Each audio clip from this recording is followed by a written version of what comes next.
नाजरीन, आपका हमारे यूट्यूब चैनल आग मऊ में खैर मकदम है। मैं हूं नौशाद अंसारी। अस्सलामु अलैकुम। घोसी असम्बली में ज़िमनी इलेक्शन की तैयारी से मुतल्लिक ज़िला कांग्रेस कमेटी की एक अहम meeting Lakshmi Shankar inter college Kalyanpur में घोसी कोऑर्डिनेटर इमरान खान की निगरानी में और ज़िला सदर अवनीश कुमार सिंह की सदारत में अख्ताम पजीर हुई। मीटिंग में घोसी के सभी न्याय पंचायत से कांग्रेस लीडरान व कारकुनान ने बड़ी तादाद में शिरकत की। इस दौरान पार्टी लीडरान ने घोसी असम्बली इलेक्शन जीतने के लिए हिकमत अमली तैयार करते हुए कुल 12 सेक्टर का इंतखाब किया और 12 सेक्टर इंचार्ज भी बनाए।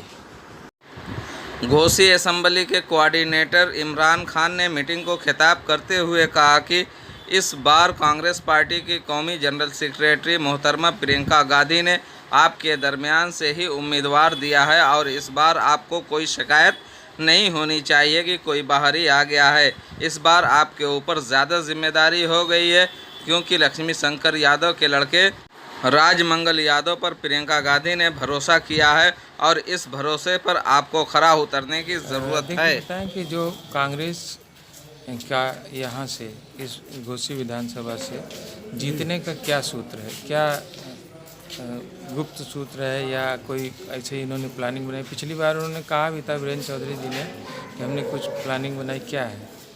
देखिए, ऐसा है कि इस बार घोसी विधानसभा से कांग्रेस के उम्मीदवार राजमंगल यादव चुनाव इसलिए जीतेंगे कि पिछड़े वर्ग का जो वोट है, जो सपा का वोट है, वो भारी संख्या में कांग्रेस से जुट गया है और जो अल्पसंख्यक वोट है, अल्पसंख्यक वोट वो भी कांग्रेस में तेजी से जुड़ रहा है, इसलिए कि वो जान रहा है कि कांग्रेस का उम्मीदवार लड़ाई में है।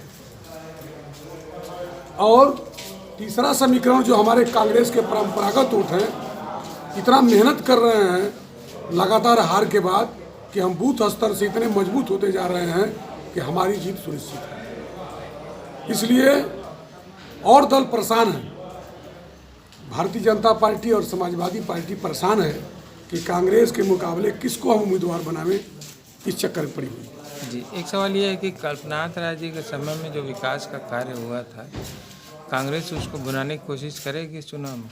निश्चित रूप से करेगी। वही हमारा प्रमुख मुद्दा है कि मऊ का जितना विकास हुआ, निर्माण हुआ, इस जिले की स्थापना से लेके सड़कें, चाहे घोसी में सौर ऊर्जा केंद्र बना, बिजली स्टेशन बने, टेलीफोन स्टेशन बने, ये केवल कांग्रेस ने किया।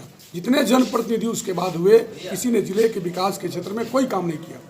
इसलिए हमारा वो प्रमुख मुद्दा होगा चुनाव के हमारे घोषणा पत्र में, हमारे साथियों के चुनाव प्रचार के रूप में, कि हम उन मुद्दों को प्रमुखता से रखें। यही कारण है जिसके कारण हम कांग्रेस चुनाव जीत सकती है। जी, एक सवाल ये है कि जो सोलर एनर्जी प्लांट था, अरबों रुपए की लागत से बना है, 2004 से ही बंद है और एकदम कबाड़ में बदल चुका है। उसकी बैटरियाँ, उसके सारे पार्ट्स, उसके सब पैनल्स, अरबों रुपए का सामान बिल्कुल धूल मिट्टी में मिल गया। क्या कहेंगे इसमें? इस संबंध में कहेंगे कि 2004 के पहले से हमारी सरकार नहीं है।